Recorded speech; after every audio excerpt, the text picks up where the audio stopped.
S ready start.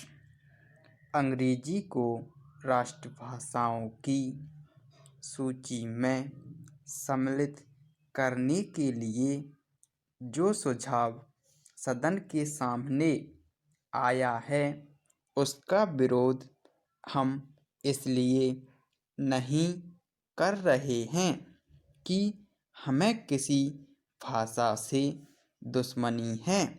हम यदि अंग्रेजी भाषा के आधार पर विद्वान बने हैं तो यही कहकर कि हम उसी के द्वारा बने रह सकते हैं। हिंदी को पीछे रखना उचित नहीं है। यह भ्रम सारे देश में फैलाया जा रहा है कि हिंदी से हमारी प्रगति नहीं हो सकती है। इसके विपरीत मैं देखता हूँ कि देश को यदि कोई भाषा दो भागों में बांट रही है तो वह अंग्रेजी भाषा ही है।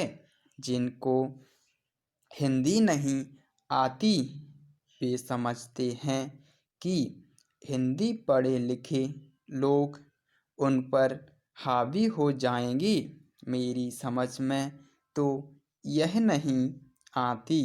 जो आदमी विदेशी भाषा का पंडित बन सकता है उसे हिंदी का साधारण ज्ञान प्राप्त करने में कौन सी कठिनाई आ सकती है। हिंदी तो इतनी सरल भाषा है कि थोड़े से संपर्क से ही आदमी हिंदी जान लेता है और अपने भाव प्रकट कर लेता है। ऐसी अवस्था में यदि हिंदी राष्ट्रभाषा का स्थान ग्रहण करती है तो हमारा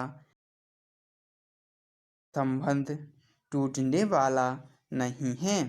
हर देश की अपनी एक भाषा होती है जिससे लोगों के विचारों का आदान प्रदान होता है और वे अपनी समस्याओं को समझते हुए उन्हें सुलझाते हुए आगे बढ़ सकें।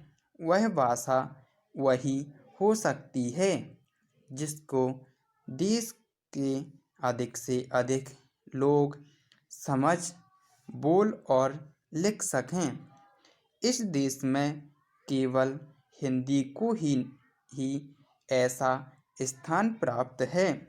फिर हमें हिंदी को देश की राष्ट्रभाषा बनाने के लिए क्यों आपत्ति है।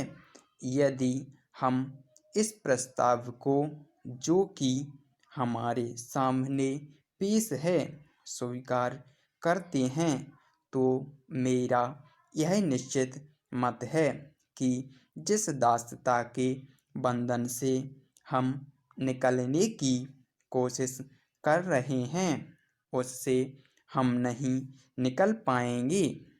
अंत में मेरा माननीय सदस्यों से निवेदन है कि वे केवल अपनी पार्टी की आज्ञा को न देखें बल्कि अपनी बुद्धि से काम लें और इस प्रस्ताव का विरोध करें।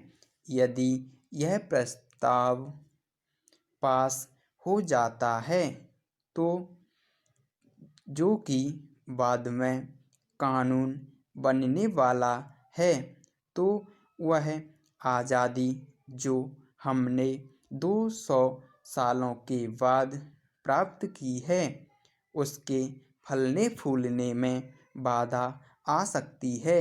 मैं सदस्य महोदय से भी प्रार्थना करूँगा कि वह अपना प्रस्ताव वापस ले लें।